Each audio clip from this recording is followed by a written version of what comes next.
رزدار رسول حاجی عمر امزیدت السر تفجر بازرگانی هرما کردستان و بریار حکومت عراق را واستن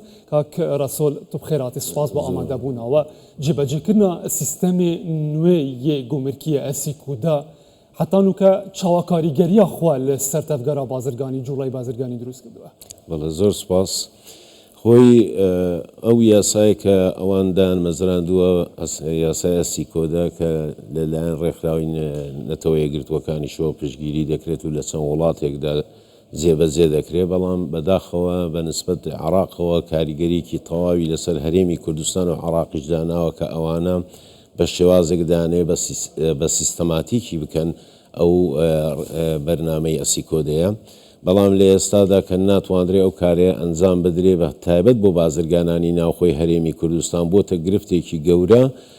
لەسەر بازرگانان و لەسەر ئاشی ئەو گرفت و بەربەستانەیە کە ئەم سیستەمە دروستی کردووە ڕێزدار ڕەسوول. بەڵێ ئێمە بەپێی یاسا و بەپێی یاسایی خۆمانەوە لەناو حکومەتی هەرێمی کوردستان بەڕێوەبەراتی بازرگانی و وەزارەتی بازرگانی خۆمان هەیە پێویستە بازرگانانی ئێمە لە ڕێگای بەڕێوەبەراتی بازرگانی و وەزارەتی بازرگانی ناوخۆی هەرێمی کوردستانەوە هەموو کار و چالاکیەکانیان ئەنجام بدەن بەڵام یەکێک لە گرفتەکانی کە ئەوان داناوە ئێمە کۆمپانیاکانی ناوخۆی هەرێمی کوردستان وەکو ئیجباریەک دەکرێت کە بچێت لە بەغدا کار و چالاکیەکانی خۆی ئەنجام بدا وەکو تۆمارکردنی کۆمپانیاوە لە هەماکادا هەموو ئەو کارانی کە پێویستن بۆ سیستەمی ئاسیکۆدە لەوێ جێبەجێ بکەن ئەمە دەبێتە گرفتێکی گەورە بۆ بازرگانانی ئێمە. ئەگەر بەراوردێک بکەین لەگەڵ پێش جێبەجێکردنی ئەم سیستەمە خۆی پێشتریش چەندین بڕیاری دادا چەندین ئاستانگی دروست دەکرد بۆ جوڵای بازرگانی هەرێمی کوردستان بەڵام ئەمەی زیاتر ئێستا گوشاری دروست کردووە جێبەجێکردنی ئەم سیستەمەیە لە عێراق. ئەگەر بەراوردی بکەین لەگەڵ پێش جێبەجێکردنی واتە پێش سەری ساڵی 2026 دەتوانین بڵێن سەدا چەندی ئەم جوڵایی کەم کردووە. بڵێ خۆی لە ڕابردوودا هەرێمی کوردستان هەولێریش بە تایبەتی وەکو بنکەیەکی بازرگانی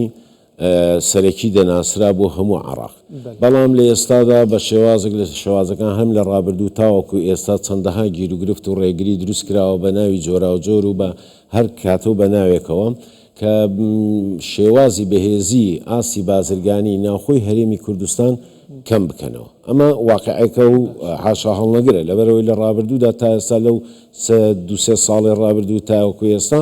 ئەوانە زۆر گیر و گرفتی کە هاتوۆتە پێشێ ئەمە شێکێکە لەو شێوازانەی کە دانەوێ بۆ شێوازان جامیدن چکاتی ئێمە وەکو لە هەرێمی کوردستان ئەگەر سیستەمەکە بۆ هەموو حەراق وەکو یەک وابێ هیچ گرفتێک نەبێ ئێمەش مشکلەمان نییە بەڵام ئەوەی کە ئێمە دەیبینین هەرێمی کوردستانی ئێستا بازرگانانی ئێمە گرفتێکی یەکجار زۆریە لەگەڵ ئەو سیستەمی ئەسیکۆدا کە گەیشتە ئەوەی ببوورە کاک ڕاسوول کە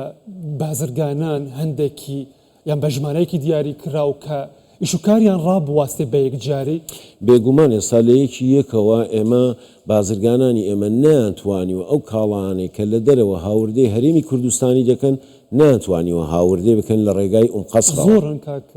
بێگومان زۆر بەژمارە تقریبی دەتوانین بەژمارە بە دقیق ناتوانم بێڵم بەڵام ئەگە بڵێم زیاتر لە 1500 کۆنتێنەر 2000 کۆنتێنەر زیاتر لەو عەدەدەشە بەڵام وەکو ژمارەیەکی دیاریکراو لە بەردەسمانیە چکات ئێستا هەر لە قەسڕ ئەوەی کە بەعز دەکرەوەی دەبیسترێ زیاتر لە 500,000 کۆنتێنەری لێ یعنی ڕێژەیەکی یەکجار زۆری بار هەڵگر لەوێ ماونەتەوە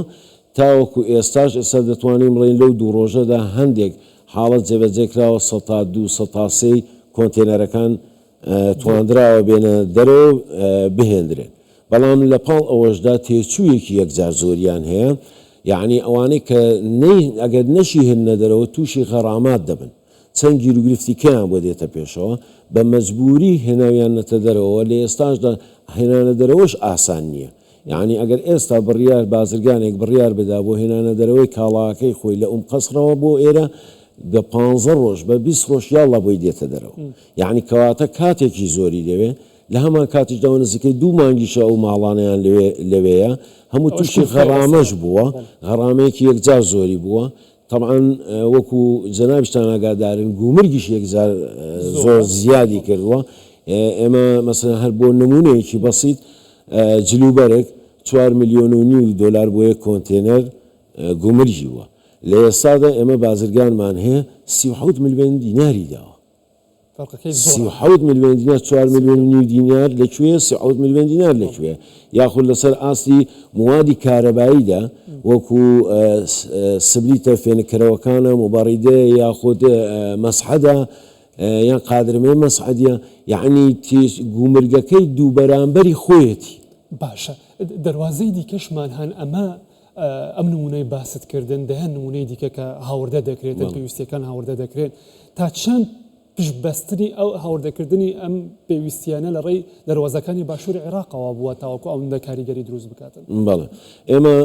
خۆی لە دەواازەکانی کەەوە زۆر گرنگیمان پێداوە لە ئێستاشدا گرنگی زۆر پێدەین بەڵام هۆکارێکی کە هەیە لەسەر ئەوەی کە بازرگانانی ئێمە ناتوانن بە ڕاستەوخۆ لە هەندێک بازگەکانی کەەوە داخلی ئەو هێنانی کاڵاکانیان بێ یەکێک لەوانە ئەوەیە کە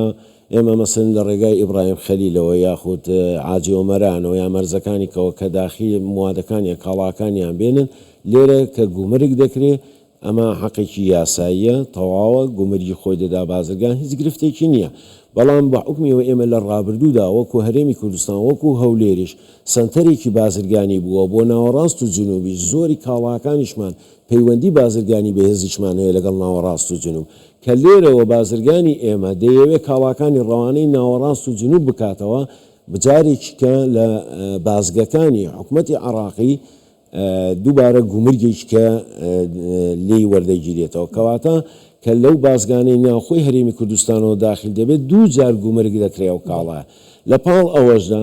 لەسەر ئاستی منەسەی بانقی حواڵەی بانقی با بڵین زۆر لە دەواازەکان ناتوانرێ حواڵەی بانقییان لەسەر بکرێتن یاخود بە ئاسانی بازرگانانی ئێمە ناتوان حواڵەی بانقی ئەنجام بدەن کاویش ناتوان سوود لەوە وەربگرن. ئەمە تا چەندە لەو ژمارە گەورەی بازرگانانی هەرێمی کوردستان کە لێرە تومار کراون کە ناتوانن سوود لێ بین چکە هەندێکی هەیە خۆی تومار کردووە لەوێ. خۆی تۆمارکردنەکان هەندێک کۆمپانیا هەیە لەوێ خۆی تۆمار کردووە هەندێکی هەیە تا ئێستا خۆشی تۆمار نەکردووە هەندێکی هەیە ئەوانەی کە خۆشیان تۆمار کردووە تاوەکو ئێستا منەسەیان بۆ نەکراوە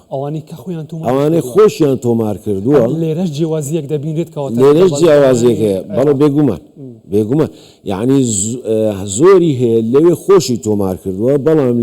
لە ئێستادا نەیتوانیوە لە ڕێگای ئەو منەسەیەوە سوودمەند ببێ لە ئاسی عواڵەکردنی لە ڕێگای بانکیەوە بۆ دەرەوەی وڵات. سەرۆکێ لە قەیەکەتی هاوردە و ناردنکارانی هەولێرێ ڕێزدار حاجی ڕەسوول عۆمار سوپاس بۆ ئامادەبوونەوە. سوپاس بۆ جەناب زۆر سوپاس.